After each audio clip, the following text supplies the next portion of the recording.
Dans une petite ville reculée des États-Unis, une équipe de forage pétrolier perce. Après avoir atteint une certaine profondeur, une fumée blanche s'échappe, dégageant une odeur nauséabonde. Les employés pensent avoir trouvé du méthane, mais l'odeur est plus âcre. Le contremaître leur ordonne de continuer.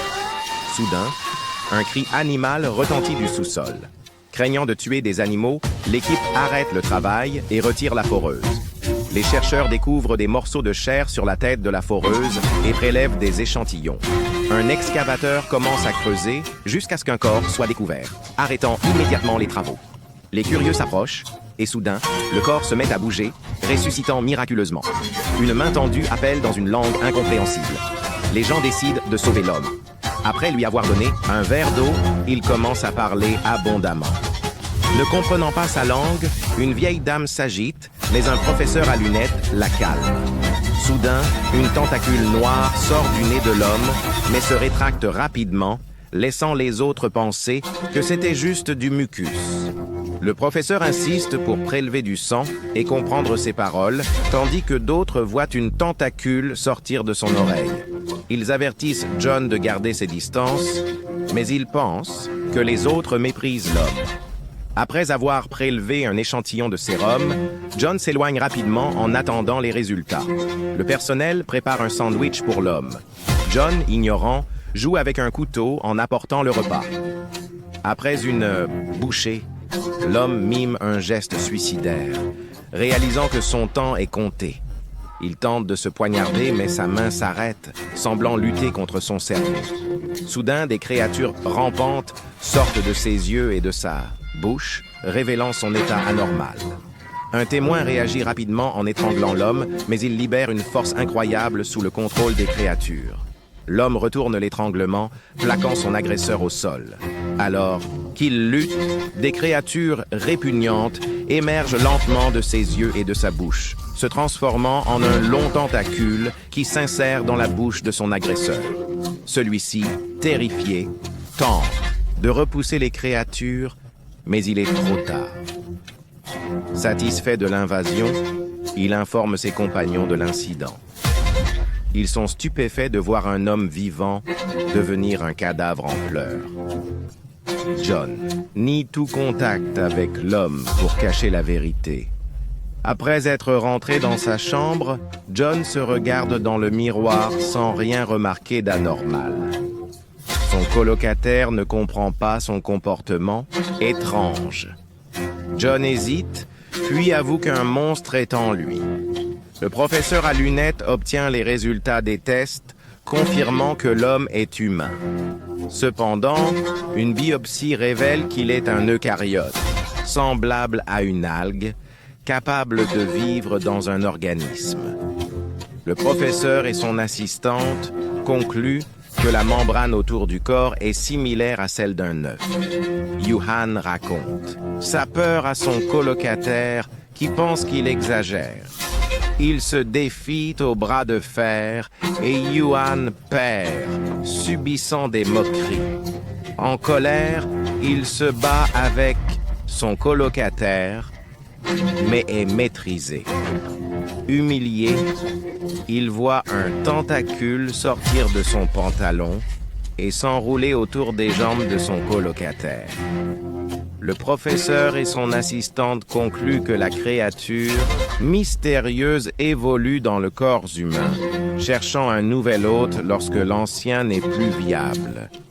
Pour cacher la mort de son colocataire, Yun-Han traîne son corps à l'écart pour l'enterrer, mais est surpris par deux employés. L'un d'eux, voyant Yun-Han suspecte, sort une arme. Un chauffeur, pensant à un malentendu, tente de l'arrêter, mais un coup de feu accidentel tue l'employé. Le chauffeur découvre une tentacule dans la bouche de l'employé et, paniqué, tire sur John, qui se transforme en bouillie. Une créature semblable à une pieuvre en sort, et le chauffeur, choqué, voit la créature se diriger vers lui. Chaque tir du chauffeur rate sa cible, et il semble... Comédie. Une contremaître femme prend l'arme et la confisque. Elle remarque du sang sur appartenant à John. Le chauffeur raconte son expérience terrifiante et les employés, effrayés, pensent que le corps découvert est la cause de leur malheur. Pour éviter la panique, ils décident de transporter le corps dans des caisses.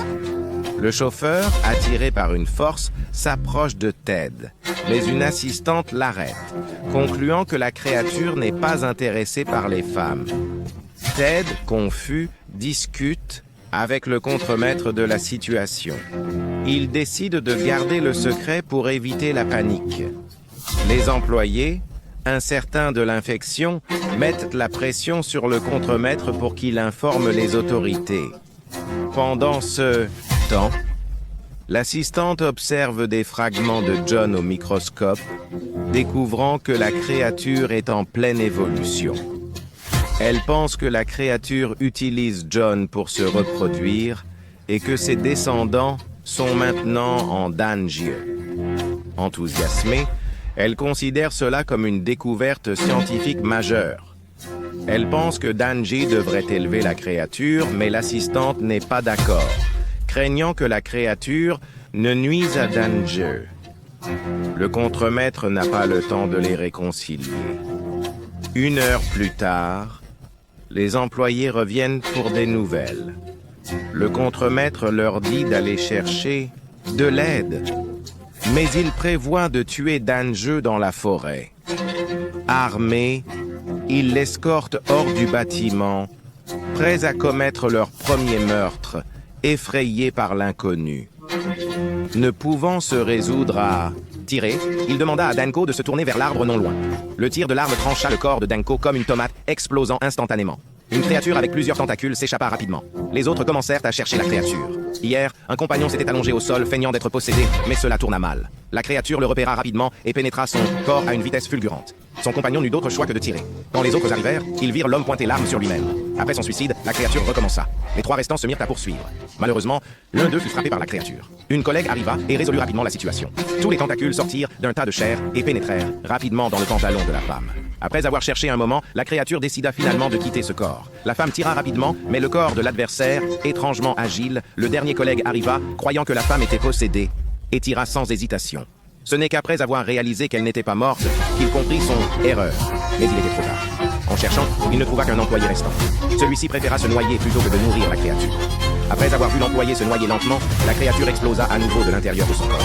Le chef, observant depuis la rive, vit les tentacules de la créature s'enrouler rapidement autour de sa taille, lui ouvrant un grand trou dans l'abdomen. Le professeur, qui avait empêché de nourrir la créature, ressentit une peur sans précédent. Elle frappa violemment l'assistant pour tuer la créature, ce qui l'encouragea à couper les autres tentacules. Mais elle ne s'attendait pas à ce que la créature sorte entièrement du corps du chef. La créature, étant féminine, ne considéra pas de refuser. Elle commença à chercher avec... Au moment-là, l'assistante et Ted avaient déjà fui hors de vue de la créature. Finalement, Tiaoki, mystérieusement mort dans un travail calculé, fit la une des journaux. L'assistante et Ted, quant à eux, vivaient toujours dans la peur.